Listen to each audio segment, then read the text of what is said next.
좋으신 하나님 감사합니다. 이 아침에 주님께서 우리에게 부어주시는 새 마음과 새 영으로 우리를 새롭게 하시고 우리를 강건케 하여 주옵소서. 감사를 드리며 예수님의 이름으로 기도드렸습니다. 아멘. 온라인으로 예배 함께하고 계시는 모든 분들, 그리고 남겨진 저장된 영상을 통해서 새벽 기도에 말씀 가운데 나오신 분들 주님의 이름으로 환영하고 축복합니다. 주님께서 오늘 우리에게 주시는 말씀은 학개 1장 1절에서 15절까지의 말씀입니다.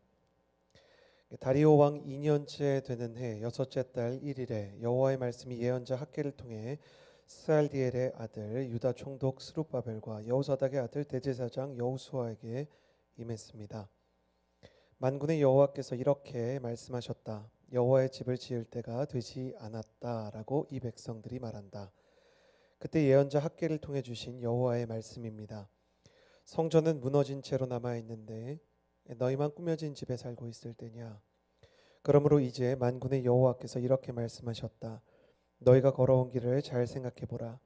너희가 많이 심었지만 조금밖에 거두지 못하고 먹어도 배부르지 않고 마셔도 만족하지 못하고 입어도 따뜻하지 않으며 일꾼이 품삯을 벌어도 구멍에 난 주머니에 넣는 격이 됐다. 만군의 여호와께서 이렇게 말씀하셨다. 너희가 걸어온 길을 잘 생각해 보라. 산에 올라가 나무를 가져다 성전을 지으라. 내가 그 안에서 기뻐하며 그것으로 영광을 받을 것이다. 여호와께서 말씀하셨다. 너희가 풍성함을 기대했지만 조금밖에 거두지 못했고 너희가 집에 가지고 왔으나 내가 불어 날려버렸다. 왜 그랬겠느냐. 만군의 여호와께서 하시는 말씀이다. 내 집은 무너진 채로 남아있는데 너희는 각자 자기 집 일에 바쁘기 때문이다. 그러므로 하늘은 너희 위에 이슬 내리기를 그치고 땅이 열매 내기를 멈췄다. 내가 땅에 산에 곡식에 새 포도주에 새 기름에 땅이 생산해 내는 것에 사람의 가축에 너희 손이 만들어내는 모든 것 위에 가뭄이 들게 했다. 그러자 스알디엘의 아들 스룹바벨과 여호사닥의 아들 대제사장 여호수아와 남아있는 모든 백성이 그들의 하나님 여호와의 말씀과 예언자 학개의 말에 순종했다. 그들의 하나님 여호와께서 그를 보내셨음을 알았기 때문이었다. 그리고 백성들은 여호와 앞에서 두려워했다. 여호와의 심부름꾼 학개가 여호와의 말씀을 백성들에게 전했다. 내가 너희와 함께 있다. 여호와가 하는 말이다. 여호와께서는 스알디엘의 아들 유다 총독 스룹바벨의 영과 여호사닥의 아들 여호수아의 영과 남아있는 모든 백성의 영을 일으키셨다. 그래서 그들은 가서 그들의 하나님 만군의 여호와의 집을 짓는 일을 했다. 다리오 왕 2년째 되는 해 여섯째 달 24일의 일이다. 아멘. 오늘부터 학개 선지자의 말씀이 시작되어서요. 하나님께서 이스라엘 백성을 향한 말씀을 전하게 되십니다. 오늘 먼저 하나님께서 주시는 1절과 2절의 말씀 같이 한번 읽어보았으면 좋겠습니다. 다리오 왕 2년째 되던 해 여섯째 달 1일에 여호와의 말씀이 예언자 학개를 통해 스알디엘의 아들 유다 총독 스룹바벨과 여호사닥의 아들 대제사장 여호수아에게 임했습니다. 만군의 여호와께서 이렇게 말씀하셨다. 여호와의 집을 지을 때가 되지 않았다라고 이 백성들이 말한다. 주님께서 말씀하시는 가장 첫 번째 메시지는 여호와의 집을 지을 때가 되지 않았다라고 말하는 너희의 소리를 내가 들었다라고 말씀하시는 것입니다. 이게 무슨 뜻일까요? 이 말씀을 정확하게 이해하기 위해서는 역사적인 상황을 살펴보아야 합니다. 하나님을 떠나서 우상 숭배를 하고요, 불순종을 하던 이스라엘 백성, 특별히 유다 왕국이요, 기원전 587년에 멸망을 하게 됩니다. 당시 고대 근동을 점령하던 대제국 바벨론에 의해서 그들의 모든 정치적인 자유와 그리고 독립국가로서의 지위가 상실되고요. 그들은 제국의 큰 역사 아래 식민지의 그냥 2등 국민이 되어버렸습니다.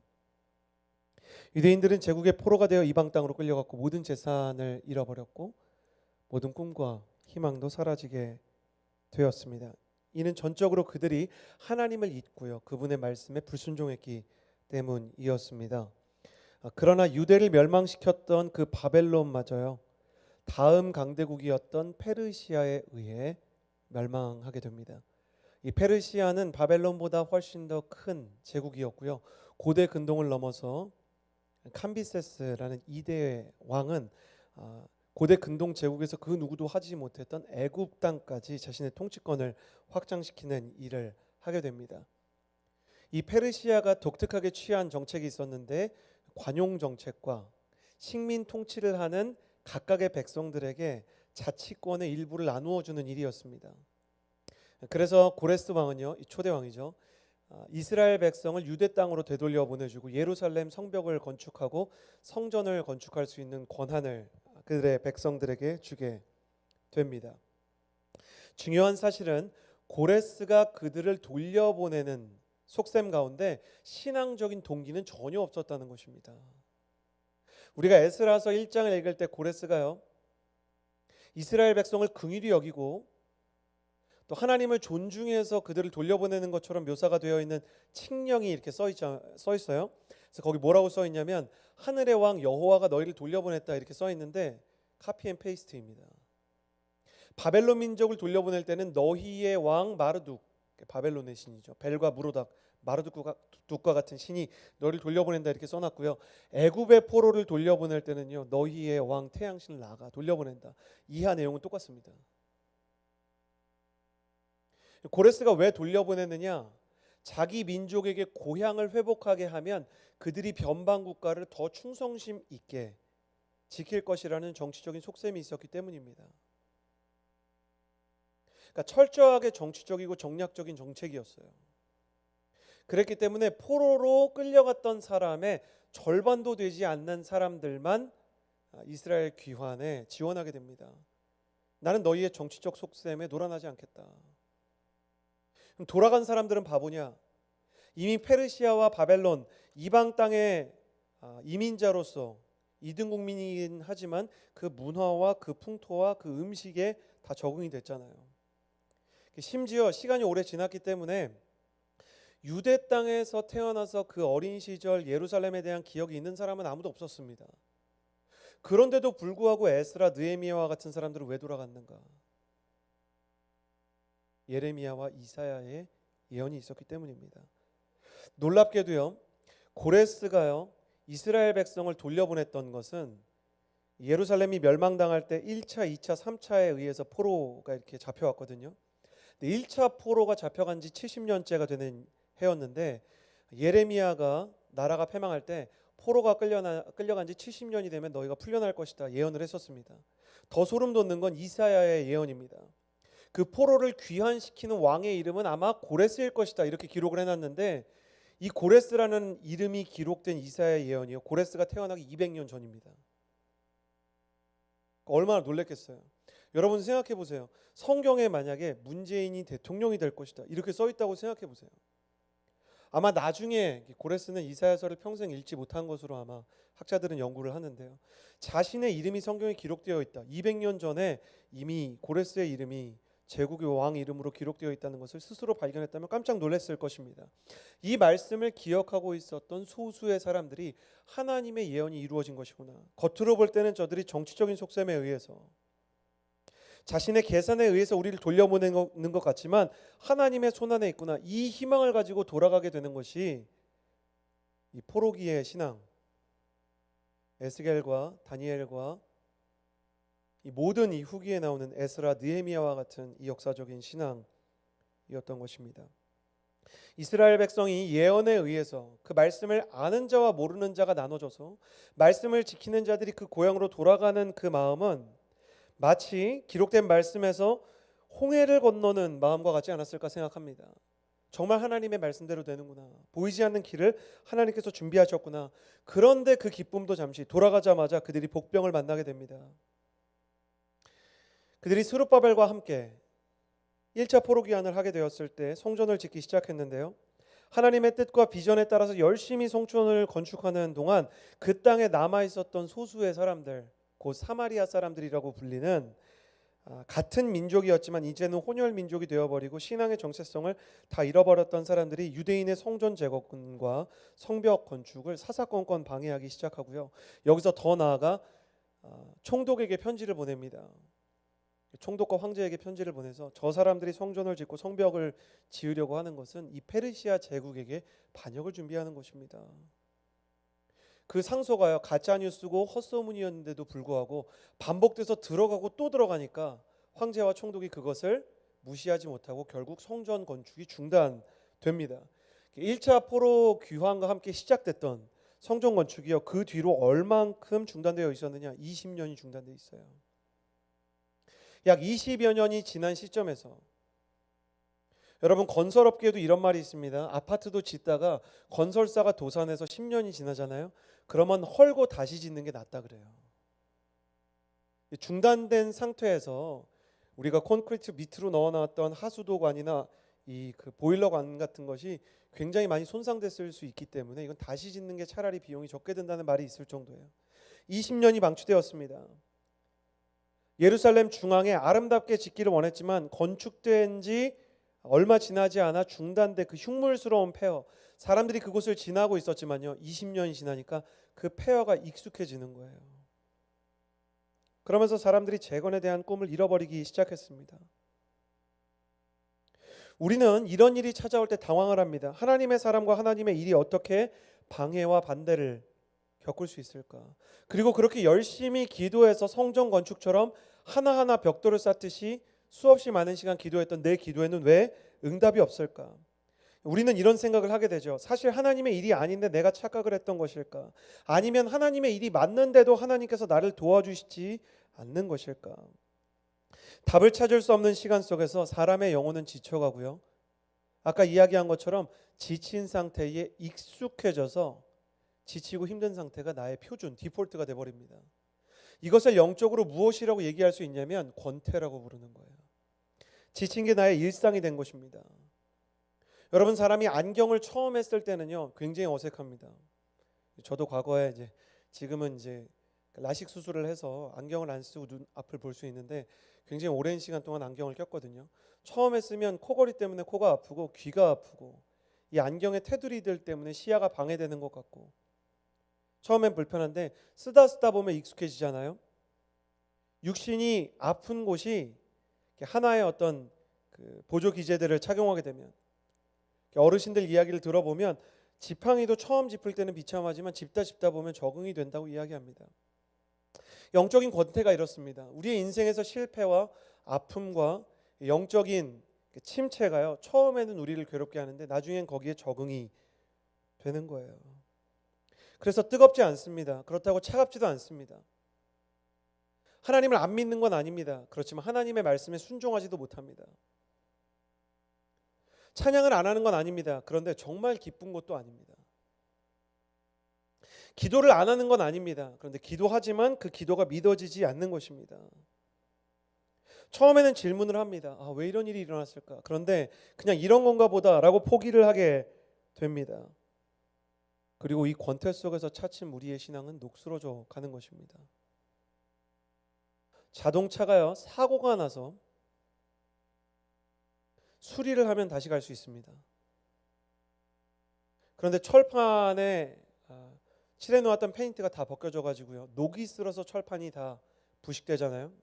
그러니까 엔진까지 녹이 들어가게 되잖아요. 그럼 그때부터 그 자동차는 못 쓰는 거예요. 권태는 영혼에 녹이 쓰는 것과 같습니다. 부셔지고 고난을 만나고 환난을 만나는 것보다 지치고 힘든 상태에 적응되는 것이 더 괴롭다는 거예요. 그럼 주님께서는 우리의 권태를 내버려 두시는가? 오늘 말씀을 통해서 주님께서 이 권태를 이겨내시는 방법에 대해서 정확히 말씀하고 계십니다. 3절에서 7절까지의 말씀, 첫 번째, 이 권태를 회복시키시는 주님의 테라피입니다. 함께 읽겠습니다. 그때 예언자 학개를 통해 주신 여호와의 말씀입니다. 성전은 무너진 채로 남아있는데 너희만 꾸며진 집에 살고 있을 때냐? 그러므로 이제 만군의 여호와께서 이렇게 말씀하셨다. 너희가 걸어온 길을 잘 생각해보라. 너희가 많이 심었지만 조금밖에 거두지 못하고 먹어도 배부르지 않고 마셔도 만족하지 못하고 입어도 따뜻하지 않으며 일꾼이 품삯을 벌어도 구멍난 주머니에 넣는 격이 됐다. 만군의 여호와께서 이렇게 말씀하셨다. 너희가 걸어온 길을 잘 생각해보라. 권태의 치료 첫 번째 단계는 뭐냐면 통각을 회복시키시는 것입니다. 통각을 회복시키신다. 주님께서 말씀을 통해 우리에게 이렇게 말씀하십니다. 너희가 걸어온 길을 잘 생각해 보라. 성경에서 이런 구절이 나오면 보통은 하나님께서 지난날의 은혜를 기억해 보라는 의미로 쓰입니다. 그런데 여기에서는 전혀 다른 의미로 쓰였습니다.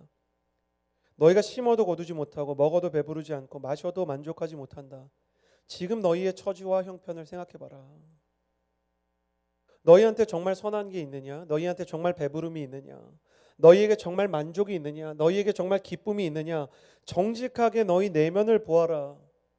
이야기하시는 거예요. 그들이 그들의 내면을 돌아보았을 때 그들은 행복하지도 배부르지도 않았습니다. 우리가 이 말씀을 표면적으로 보면 마치 당시 이스라엘 백성에게 기근이나 가뭄이 닥친 것처럼 생각이 됩니다. 경제적인 궁핍이나 그들의 사업장 가운데 난관이 발생한 것처럼 생각할 수 있겠습니다. 그러나 신학자들의 역사적인 연구를 보면 성전 재건이 중단됐을지언정 귀환한 유대인들의 생활과 생계에는 그 어떤 어려움도 없었습니다. 그들은 벌 만큼 벌었고 먹고 싶은 만큼 먹었고 환경에 잘 적응한 상태였습니다. 그러므로 오늘 말씀에 나오는 기근과 가뭄에 대한 비유는 양식에 대한 것이 아니라 그들의 영혼에 대한 영적 기근을 의미하는 것입니다. 너희가 성전 건축을 포기함으로, 보이는 성전의 건축뿐만 아니라 보이지 않는 예배를 포기함으로, 하나님의 말씀을 듣지 않으므로 너희의 영혼이 얼마나 빈곤하고 너희의 삶의 의미와 너희의 비전은 어떻게 상실되었느냐. 특별히 너희가 걸어온 길을 생각해 보라. 여기서 너희가 걸어온 길이 뭐냐면 페르시아에서 여기까지 걸어온 길을 의미합니다. 예루살렘까지 걸어온 길. 너희가 처음에 그 길을 걸어올 때는 비전 때문에 걸어오지 않았냐? 너희가 처음에 하나님의 뜻에 따라서 페르시아에 적응한 삶을 버리고 여기까지 왔을 때는 나의 말씀의 부흥을 생각하고 여기까지 온 것이 아니냐. 주님 말씀하고 계시는 거예요. 비유하자면 어떤 사람이 선교를 떠났어요. 그런데 교회도 세울 수 없는 반대가 있는 거예요. 핍박이 있는 거예요. 하나님이 나에게 분명히 선교의 사명을 맡기셨는데, 그래서 일단은 생계에 내가 최선을 다해보자. 근데 사업만 남고 선교는 잃어버린 거예요. 아니, 사업이 너무 잘 되는 거예요.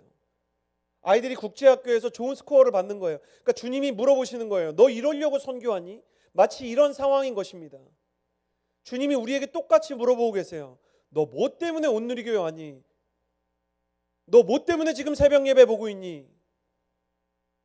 너 뭐 때문에 지금 거기서 흩어진 교회가 돼서 굳이 나올 필요 없는, 의무가 없는 이 새벽 기도에도 동참하고 있니?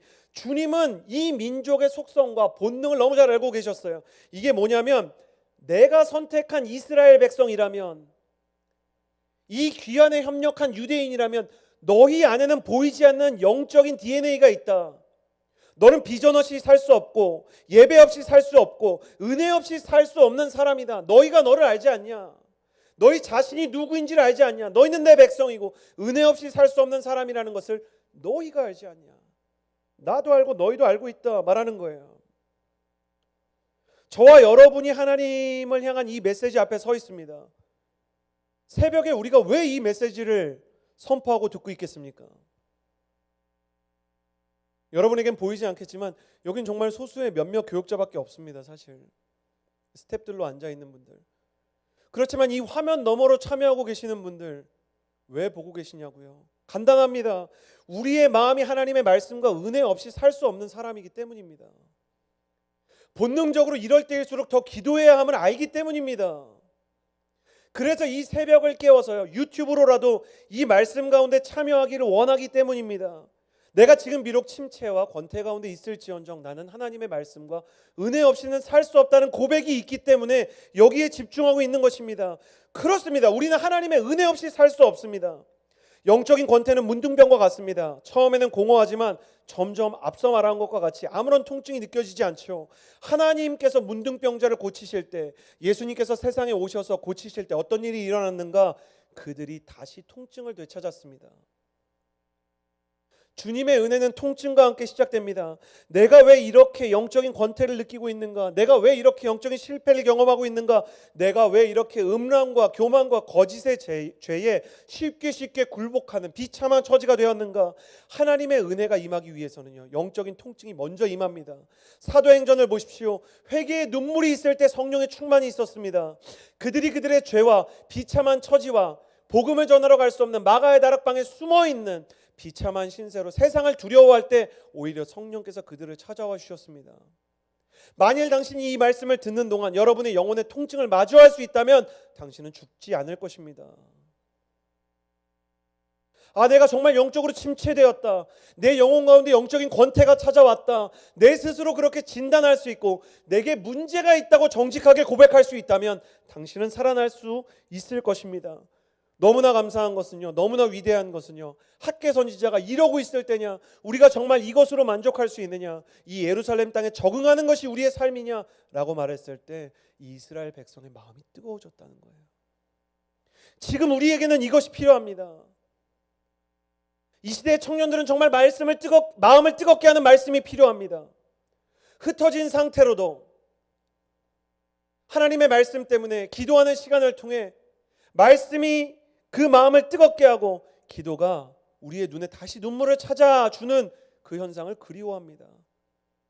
하나님은 이스라엘 백성이 그 뜨거운 예배를 사모하고 있음을 알고 계셨기 때문에 그들의 마음에 역설적으로 충격을 주어 도전하고 계셨던 것입니다. 사랑하는 여러분, 축복합니다. 저와 당신 우리 모두의 예배가 하나님 안에서 정말 큰 축복과 은혜와 치료 안에 들어가게 되기를 주님의 이름으로 축복합니다. 비록 스트리밍으로 화면 너머로 예배에 참여하고 있지만 동일한 성령께서 이곳에서나 그곳에서나 저와 여러분 우리 모두의 마음을 새롭게 도전하시기를 축복하는 것입니다. 주님께서는 통각의 회복을 통해 권태를 치료하십니다. 두 번째 8절과 9절의 말씀입니다. 산에 올라가 나무를 가져다 성전을 지으라. 내가 그 안에서 기뻐하며 그곳으로 영광을 받을 것이다. 여호와께서 말씀하셨다. 너희가 풍성함을 기대했지만 조금밖에 거두지 못했고 너희가 집에 가지고 왔으나 내가 불어 날려버렸다. 왜 그랬겠느냐? 만군의 여호와께서 하시는 말씀이다. 내 집은 무너진 채로 남아있는데 너희는 각자 자기 집 일에 바쁘기 때문이다. 주님께서 권태를 치료하시는 두 번째 테라피는 집중력의 회복입니다. 주님께서 산에 올라다 나무를 가져다 성전을 지으라 말씀하시면서 9절에 내 집은 무너진 채로 남아있는데 너희가 각자 자기 집 일에 바쁘다 말씀하십니다. 영적인 권태를 이겨내지 못하는 가장 큰 이유는 예배의 집중력이 사라지기 때문입니다. 여러분, 우리가 함께 예배드리던 때에도요, 육신이 예배당 안에 와 있지만 영혼은 다른 데를 거니는 때가 얼마나 많은지 모릅니다. 눈으로는 앞에 있는 목회자와 찬양팀을 바라본다 할지라도요, 심지어 입으로는 아멘 할지라도요, 말씀이 귀에 들리지 않고 마음에 새겨지지 않습니다. 찬양을 따라하지만 정말로 그 안에 담겨져 있는 기쁨과 감격에 다가서지 못합니다. 왜? 집중력을 상실하기 때문입니다. 사도행전 3장에서 안진뱅이는 이미 베드로와 요한을 보았지만 베드로와 요한은 그 안진뱅이를 일으키기 위해서 가장 처음 이렇게 말합니다. 우리를 보시오. 이미 보고 있는 사람에게 나를 바라봐 달라고 재청하는 것입니다. 사도행전에서 안진뱅이가 그들을 보았다라고 기록된 헬라어는 에이도입니다. 그냥 우리가 눈 뜨고 있으면 볼 수 있듯이 여기저기를 다니면서 보는 것. 그러나 베드로와 요한은 에페코라는 단어를 사용합니다. 정말 집중력을 가지고 나를 봐라. 예배는 언제 시작되는가? 내가 예배당 안에 앉아 있을 때가 아니라 내 영혼과 내 몸이 함께 예배당 안에 앉아 있을 때입니다. 내가 귀로만 하나님의 말씀을 듣는 것이 아니라 내 마음을 집중해서 하나님의 말씀을 듣는 것입니다. 너희가 각자 일에 너무 바쁘구나. 마치 마르다에게 예수님 말씀하셨던 것처럼 네 영혼이 너무 분주하구나. 집중력을 가져라. 그래서 예배를 드리기 전에 기도하며 나아가는 것입니다. 하나님, 내가 집중할 수 있게 해주십시오. 이 말씀이 한 말씀이라도 내 안에 들리게 해주십시오. 예배에 대한 집중력이 생길 때 영적인 권태가 떠나가기 시작합니다. 저는 이 집중력이야말로 성령님께서 주시는 축복이 아닌가 생각합니다. 여러분의 모든 영적인 여정 가운데 하나님의 거룩한 영적인 동행하심과 집중력의 회복이 있게 되기를 주님의 이름으로 축복합니다. 마지막 말씀입니다. 12절에서 14절까지의 말씀입니다. 그러자 스알디엘의 아들 스룹바벨과 여호사닥의 아들 대제사장 여호수아와 남아있는 모든 백성이 그들의 하나님 여호와의 말씀과 예언자 학개의 말에 순종했다. 그들의 하나님 여호와께서 그를 보내셨음을 알았기 때문이었다. 그리고 백성은 여호와 앞에서 두려워했다. 여호와의 심부름꾼 학개가 여호와의 말씀을 백성들에게 전했다. 내가 너희와 함께 있다. 여호와가 하는 말이다. 여호와께서는 스알디엘의 아들 유다 총독 스룹바벨의 영과 여호사닥의 아들 여호수아의 영과 남아있는 모든 백성의 영을 일으키셨다. 그래서 그들은 가서 그들의 하나님 만군의 여호와의 집을 짓는 일을 했다. 다리오 왕 2년째 되는 해 여섯째 달 24일의 일이다. 권태의 치료 세 번째 하나님의 음성은 공동체 회복입니다. 여러분, 지금처럼 흩어진 교회가 되거나 학개의 시대처럼 성전 공사가 중단된 이 권태기가 찾아왔을 때는요, 제일 먼저 포기되는 것이 항상 공동체입니다. 우리가 예배는 드리더라도 순모임을 포기하게 되죠. 성도의 교제를 포기하게 되는 것입니다. 그러나 주님께서는 무엇이라고 말씀하시냐면 13절에 내가 너와가 아니라 내가 너희와 함께 있다 말씀하시고 14절에 스룹바벨의 영과 여호사닥의 아들 대제사장 여호수아의 영뿐만 아니라 남아있는 모든 백성의 영을 일으키셨다 말씀하십니다. 주님께서 공동체를 통해 일하시겠다고 작정하는 것입니다. 사랑하는 여러분, 영적인 권태를 회복하기 위해서는요, 중단된 나의 예배, 멈춰버린 은혜의 시간, 그 시계를 다시 돌리기 위해서는요, 저와 여러분에게 공동체가 필요합니다. 흩어진 시간이 되니까요, 목회자들도 외롭습니다. 믿어주시길 바라요. 정말 지체들을 만나고 싶어요. MC들도 보고 싶고, 찬양팀도 그립고, 순장님들이랑 같이 335 둘러 앉아 삶을 나누고 음식을 먹었던 시간들이 그립습니다. 그러나 인간적인 정서에 머무를 때는 이 그리움을 지킬 수 없다는 것을 압니다. 주님께서는 공동체의 회복을 통해 이 권태를 넘어서라고 말씀하고 계십니다. 그러므로 다시 은혜를 나누십시오. 전화를 걸어서요, 은혜를 나누고 함께 기도하는 모임을 만드십시오. 중보기도회를 포기하지 말고 특별히 순모임을 포기하지 마십시오. 당신의 은혜를 이야기하고 서로의 은혜를 들으며 당신의 영혼을 채우십시오. 주님은 함께 있을 때 일하시는 분이시기 때문입니다. 유선상으로라도 온라인으로라도 두세 사람이 함께 있으면 주님께서 우리와 함께 계시겠다고 말씀하셨습니다. 흩어진 교회가 된 여러분, 여러분에게 공동체의 회복이 있게 되기를 주님의 이름으로 축복합니다. 그 공동체를 통해 하나님께서 다시 성전을 재건하시고 권태를 이기시는 만군의 여호와 하나님의 얼굴을 드러내실 줄을 믿습니다. 오히려 각자의 처소를 지성소로 열어가는 이 시간 가운데 당신의 영적인 권태가 물러가는 영적 저력을 얻는 시간이 되시기를 바랍니다. 기도하겠습니다.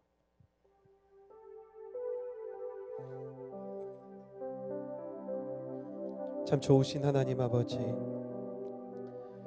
영적인 권태로 중단된 성전 건축처럼 우리의 영혼이 녹슬고 우리의 기도가 뜨거움을 잃어버릴 때가 있습니다. 그러나 우리 한 사람 한 사람의 영혼을 지켜주시고 보호하여 주셔서 하나님 아버지께서 하나님의 사랑과 은혜와 날개로 덮어주시고